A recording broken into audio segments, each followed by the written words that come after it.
Jésus et ses disciples entrèrent à Capharnaüm. Aussitôt, le jour du sabbat, il se rendit à la synagogue et là, il enseignait. On était frappé par son enseignement car il enseignait en homme qui a autorité et non pas comme des scribes. Or, il y avait dans leur synagogue un homme tourmenté par un esprit impur qui se mit à crier. « Que nous veux-tu, Jésus de Nazareth? Es-tu venu pour nous perdre? Je sais qui tu es le Saint de Dieu. » Jésus l'interpella vivement. « Tais-toi, sors de cet homme. » L'esprit impur le fit entrer en convulsion, puis, poussant un grand cri, sortit de lui. Ils furent tous frappés de stupeur et se demandaient entre eux qu'est-ce que cela veut dire. Voilà un enseignement nouveau donné avec autorité. Il commande même aux esprits impurs, et ils lui obéissent. Sa renommée se répandit aussitôt partout dans toute la région de la Galilée. Acclamons la parole de Dieu. Quand nous étudions les raisons pour lesquelles nous disons que le Christ est Dieu, et aussi la conscience que le Christ avait de lui-même, c'est une des raisons qui ressort. Ceux qui l'écoutaient, Jésus percevait et il le disait comme ça. L'évangéliste le reprend, qu'il parlait avec autorité. Et Jésus-Christ était conscient qu'il le faisait. Mais qu'est-ce qu'il voulait dire? Qu'est-ce qu'ils entendaient par autorité? La première chose que nous devons apprendre est de faire la distinction entre l'autorité et le pouvoir. L'autorité, du moins dans le sens où l'Évangile en parle, se réfère à la capacité de persuader et de changer quelque chose. J'ai l'autorité pour faire ceci, ou cette personne a l'autorité. Elle se réfère à la capacité morale de cette personne, tandis que le pouvoir représente la capacité de commander quelque chose, de forcer quelque chose. Une personne peut avoir de l'autorité, être une personne qui a vraiment du prestige, et dont l'opinion influence les gens, et ne pas avoir de pouvoir. Une personne peut avoir du pouvoir à l'intérieur ou à l'extérieur de l'Église, peut avoir tout le pouvoir, exercer le pouvoir et ne pas avoir d'autorité,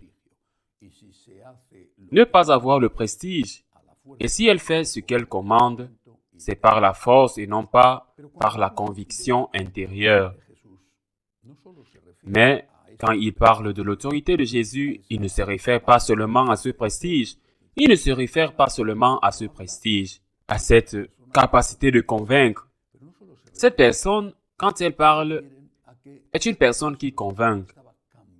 Mais il ne se réfère pas seulement à cela. Il se réfère plutôt au fait que notre Seigneur changeait les lois, et ces lois qu'il changeait n'étaient pas des lois mineures, mais elles étaient des lois données par nul autre que le grand législateur d'Israël qui était Moïse.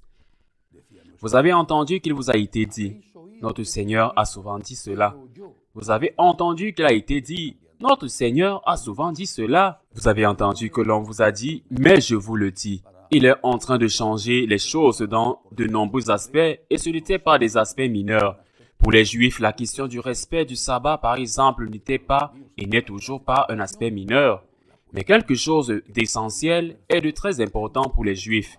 La question de la circoncision ou la question de ne pas pouvoir manger de porc était si importante que les Maccabées étaient morts pour elle. Notre Seigneur change, et change parce qu'il a autorité pour le faire. Il n'a pas le pouvoir, c'est-à-dire qu'il n'a pas les légions romaines qui vont aller contre ceux qui leur résistent, ou les gardiens du temple qui vont plus tard, ils vont emprisonner les disciples de Jésus après la résurrection. Lui-même, il n'a pas le pouvoir, mais il a l'autorité. Et il l'a parce qu'il est le législateur suprême. Il est Dieu. Moïse était un messager. Il a dit ce qu'il avait à dire. Beaucoup de ces choses ont encore de la valeur, par exemple les 10 commandements. Mais à partir de là, beaucoup de choses ont commencé à s'enrichir dans le sens d'augmenter, mais à s'appauvrir dans le sens qu'elles ne sont pas des choses qui viennent de Dieu. Il ne peut pas être qu'il a la même valeur devant Dieu et devant les hommes, et de ne pas manger le porc que de tuer quelqu'un ou autre.